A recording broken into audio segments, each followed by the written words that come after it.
Pangalawa, resist the cycle of rebellion. Now, tingnan natin, anong ibig sabihin nito na i-resist natin yung cycle ng rebellion? Hebrews 3:9-10. Basahin natin ito.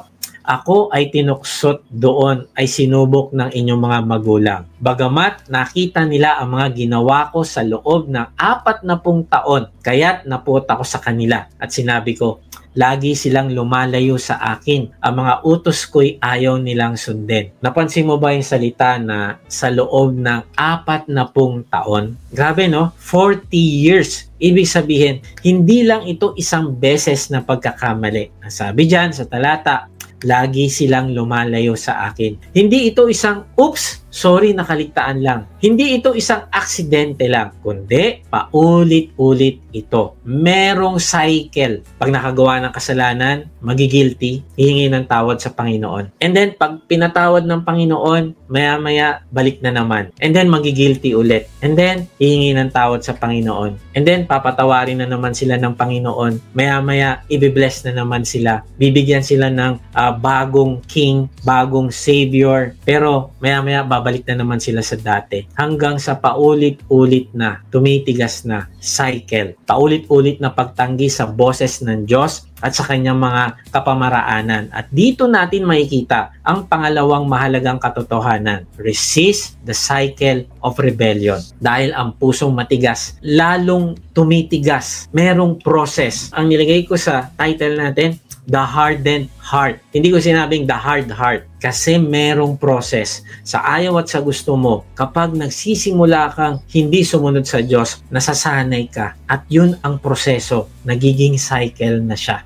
Imaginin mo ang puso mo, parang isang pirasong wax. Kapag mainit at malambot ito, madali mo siyang matatakan gamit ang isang pangmarka. Mag-iiwan ito ng malinaw at magandang marka sa kanya. Bakit? Kasi malambot pa eh. Pero ano nangyayari kapag lumamig na yung wax? Kapag tumigas na, kahit anong diin mo ng pangmarka, walang markang maiiwan. Ganyan mismo ang nangyayari sa mga Israelita. At ganyan din ang pwedeng mangyari sa iyo at sa akin. Noong una, nung nagreklamo sila sa disyerto, medyo malambot pa yung puso nila. Kaya pa silang disiplinahin ng Diyos. Pero sa bawat pagkakataon na pinipili nilang magrebelde kaysa magtiwala, sa bawat reklamo kaysa magpasalamat, sa bawat takot kaysa pananampalataya, unti-unti tumitigas ang puso nila. Hanggang dumating sa puntong sabi ng Diyos, lagi silang lumalayo sa akin. Grabe no, ako nasyak ako rito. Nung sinabi ng Diyos, lagi silang lumalayo sa akin, alam mo naisip ko, tinitignan pala tayo ng Diyos. Nakatingin siya sa atin. Tinitignan niya lagi, susunod ba ito sa akin? Mahal ba talaga ako nito? Every time na nagdi-disobey tayo, nakatingin ng Diyos. And kaibigan, huwag mo antayin na sabihin ng Diyos, lagi kang lumalayo sa akin. Yung salitang lagi, alam mo kaibigan, nakakatakot ito. Kasi ibig sabihin, hindi na ito isolated incident, kundi naging default setting na nila ang lumayo sa Diyos. Naging normal na ang hindi pagsunod. Hindi na big deal sa kanila ang hindi pagsunod. Alam mo, ito'y nakakatakot. Kapag hindi na naging big deal sa'yo yung kasalanan, ibig sabihin, matigas na ang puso mo. Alam niyo, isang araw, sinasabi ko sa aking mga anak nung kami ay nagde-devotion. Sabi ko kay Lord,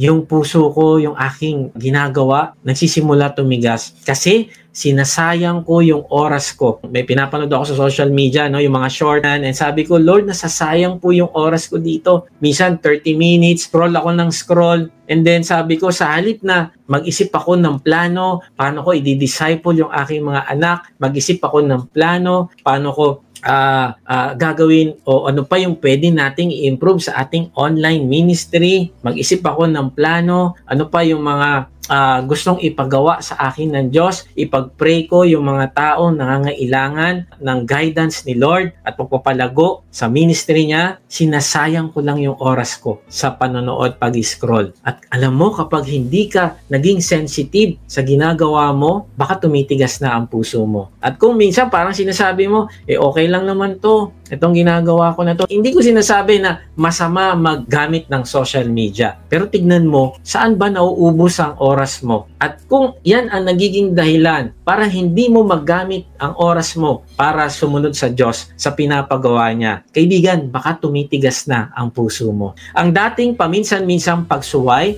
ay naging natural na reaction na. And minsan, hindi mo na nahalata. Madalas ka na mag-excuse. Hindi mo na nahalata na yung excuse na yun nagiging lifestyle of lies sa buhay mo. Naging parang automatic response na nila ang magrebelde. At ganun din tayo kapag hindi tayo naging maingat. Kaibigan, alalahanin mo ito na ang disobedience ay rebellion. Nagre-rebelde ka sa authority every time na ayaw mong sumunod. Yun yung ibig sabihin ng disobedience. Ang authority natin ay ang Diyos. Kaya every time na meron siyang sinabi sa atin at hindi tayo sumusunod, ang tawag doon, rebellion. Parang sa atin din ngayon. Kung paulit-ulit nating pinipili ang kasalanan, paulit-ulit nating pinipili ang convenience kaysa obedience, paulit-ulit nating pinipili ang pride kaysa humility, unti-unti napoprogram ang sarili nating puso para lumayo sa Diyos. At habang tumatagal, magiging lifestyle na ito at hindi natin mamamalayan na tumigas na ang puso natin. Kaibigan,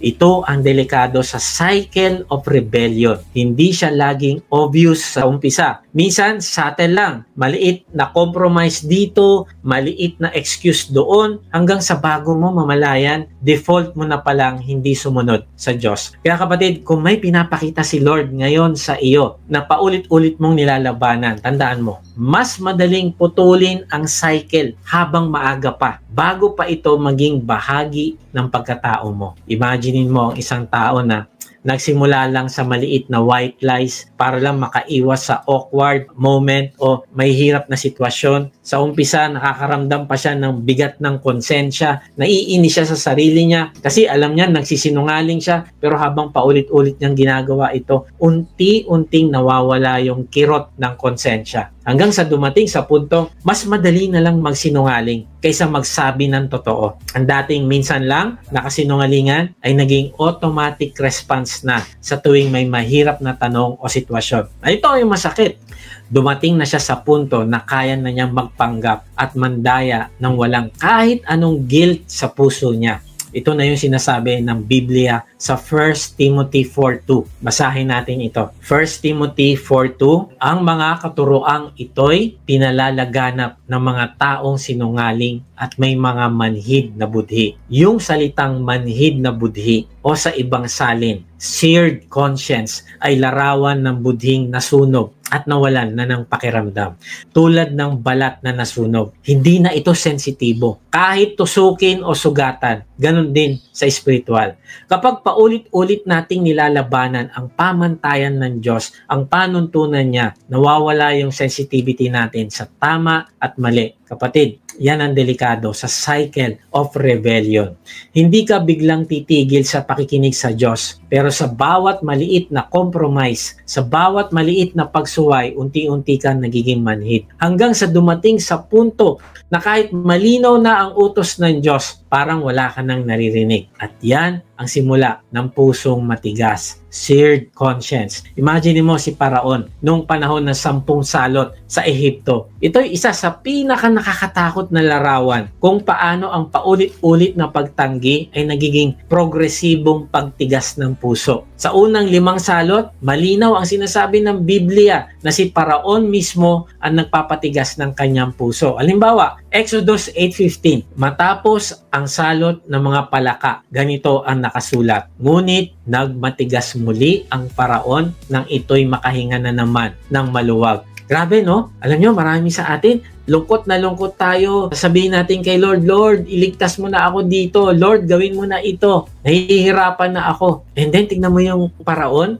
nang siya'y makahinga na naman ng maluwag. At tulad ng sinabi ni Yahweh, hindi pa rin siya nakinig kina Moses at Aaron. Grabe, no? Tignan natin yung sarili natin. Minsan pag nakakaramdam na tayo ng kaluwagan, balik na naman tayo sa dati. And then tignan natin yung sa salot ng mga kuto, Exodus 8:19, dahil dito'y sinabi ng mga salamangkero sa Paraon, Diyos na ang may gawa nito. Ngunit hindi rin natinag ang kalooban ng Paraon. Hindi rin siya nakinig kina Moses at Aaron tulad ng sinabi ni Yahweh. At sa salot ng langaw, Exodus 8:32, ngunit nagmatigas pa rin ang Paraon. Hindi niya pinayagang umalis ang mga Israelita. Grabe, no? Paulit-ulit siya mismo ang pumipili na patigasin ang puso niya. Siya ang nagdedesisyon na hindi sumunod. Kaibigan, ang pagtigas ng puso ay choice. Hindi patitigasin ng Diyos ang puso mo, kundi ito ay choice natin na ginagawa every time na hindi tayo sumusunod. Kahit malinaw na pinapakita ng Diyos sa paraon yung kanyang kapangyarihan, pinatigas pa rin niya yung kanyang puso. Pero tignan nyo ito,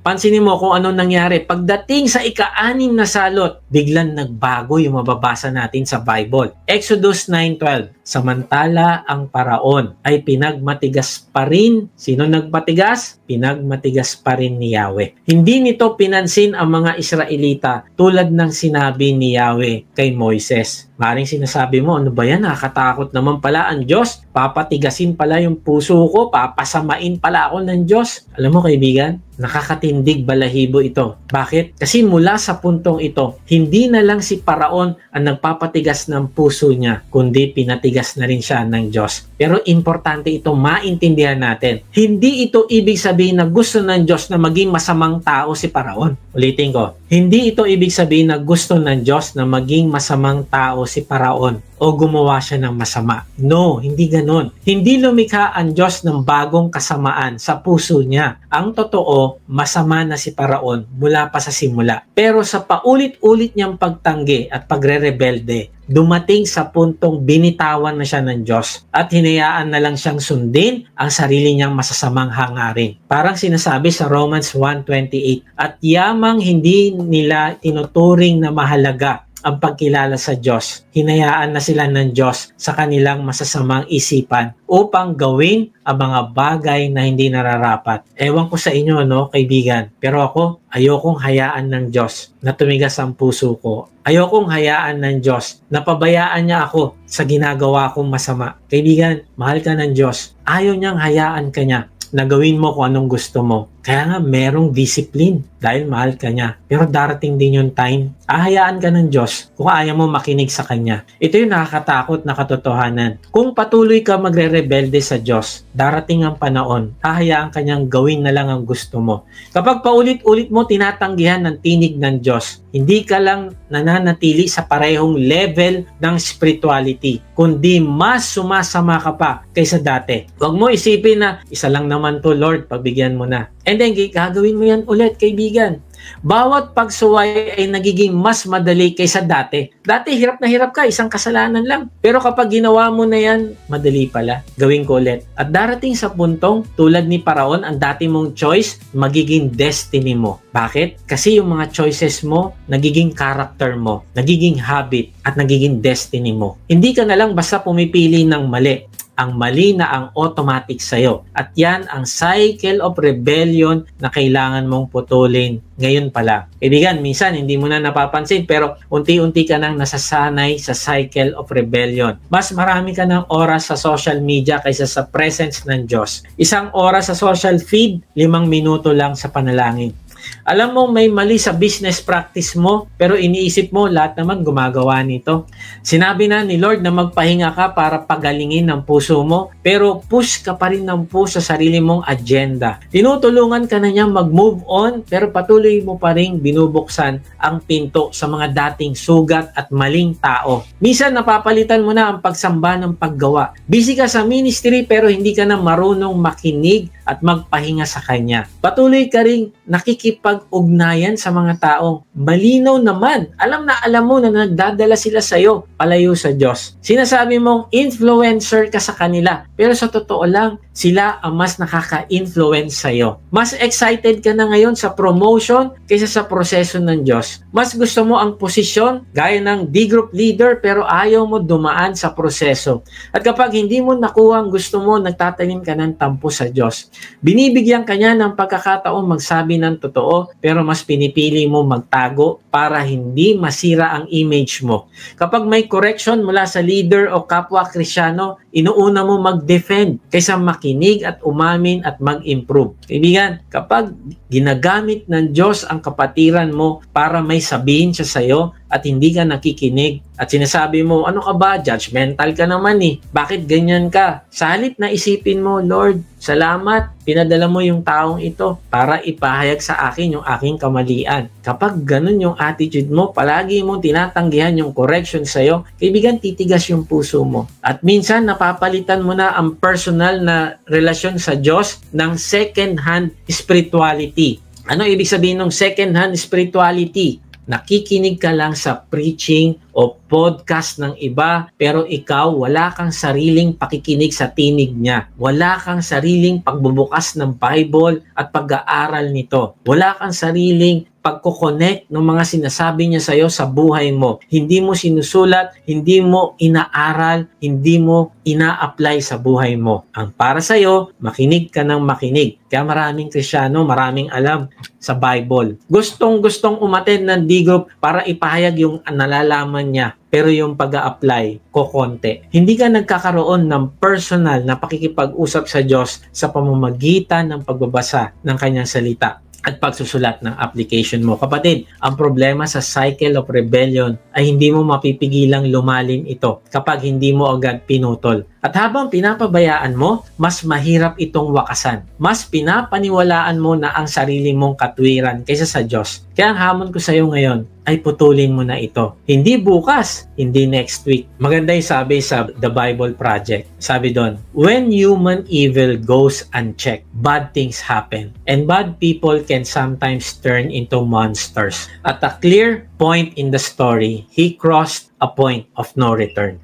Kapatid, yan ang nakakatakot na realidad ng cycle of rebellion. Dumadating sa puntong wala nang balikan kapag tinawid mo yan. Pero ito yung gusto ko marinig mo. Mahal ka ng Diyos. Sa tulong niya, pwedeng mabasag ang cycle na yan. Hindi ka nakatadhana na maging matigas ang puso mo. Hindi ka dinesign ng Diyos para mapahamak. Ang gusto niya, mahalin ka niya, magkasama kayo, ma-restore yung relationship, lumago yung pagmamahal mo sa Kanya, lumago yung pagmamahal mo sa ibang tao, at ma-glorify mo siya sa buhay mo. Kaibigan, di mo kailangang ulit-ulitin ng parehong pattern ng pagsuway. Mas malaki ang grace ng Diyos kaysa sa rebellion mo. Pero kailangan mong pumili na putulin ang cycle habang malinaw mo pang naririnig ang tinig niya. Paano? Una, kilalanin mo muna yung pattern. May mga area ba sa buhay mo na paulit-ulit kang gumagawa ng parehong mali? May kasalanan ba patuloy mong binabalikan kahit alam mong mali? May bahagi ba ng buhay mo na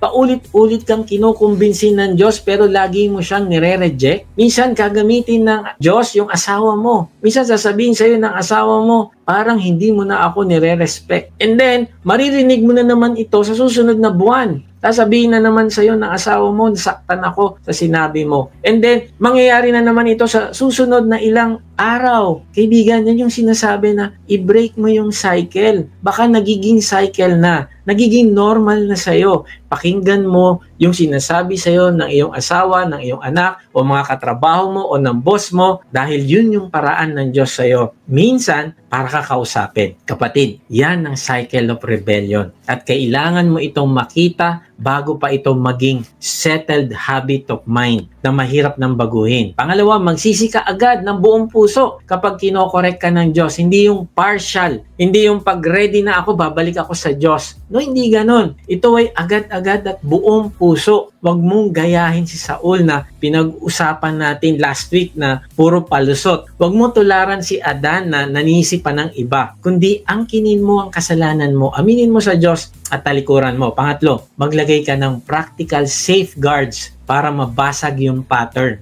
Kung paulit-ulit kang nahuhulog sa parehong kasalanan, kailangan mo ng accountability. Kung lagi kang napapadpad sa maling desisyon, baguhin mo ang environment mo. Kung paulit-ulit kang tumatanggi sa Diyos sa parehong area, minsan kailangan ng drastic action para tuluyang masira ang cycle. Naalala ko yung aking anak, kapag nakita niya na sumusobra siya ng gamit sa kanyang cellphone, naku, meron siyang drastic action. Kapag nakikita niya hindi siya nakakatulog ng maaga, ang gagawin niya, magpe-pray siya at yung cellphone niya, ipapatago niya sa kanyang kapatid. The same thing, baka meron kang kailangang alisin o putulin. Gawin mo ito, kaibigan, upang hindi tumigas ang puso mo. Kahit masakit, kailangan mo itong gawin para lang lumambot muli ang puso mo. Marami akong tinanggihan sa buhay ko dahil nalaman ko na ito pala ay hindi kalooban ng Diyos. Marami akong iniwasan. Marami akong binigyan ng tuldok sa buhay ko. Halimbawa, ako ay madalas nadadapa sa pornography. Bago ko nakilala ang Panginoon, talagang sobra yung aking pagka-addict sa pornography. And then, dahil sa nakilala ko na ang Panginoon, hindi naman yun agad instant na nawala sa akin. Nandun pa rin yun sa brain ko. Meron siyang scar. Palagi siyang bumabalik. Palagi niya akong tinitempt. And then, anong ginawa ko sa cellphone ko? Sabi ko, Lord, kailangan ko to putulin. At ang ginawa ko, nilagyan ko ito ng app na yung app na yon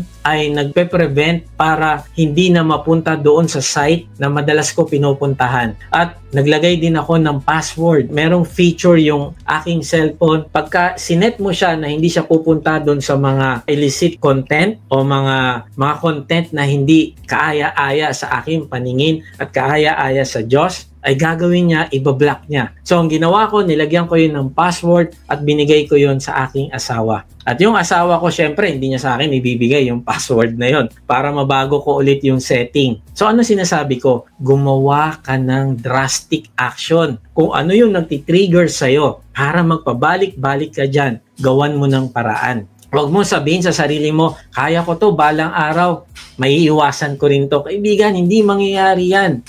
Meron kang kailangan gawin. Magsimula ka sa trigger. Ano nagiging trigger? Bakit ako napupunta dito? Kaibigan, anong cycle of rebellion ang umiikot sa buhay mo ngayon?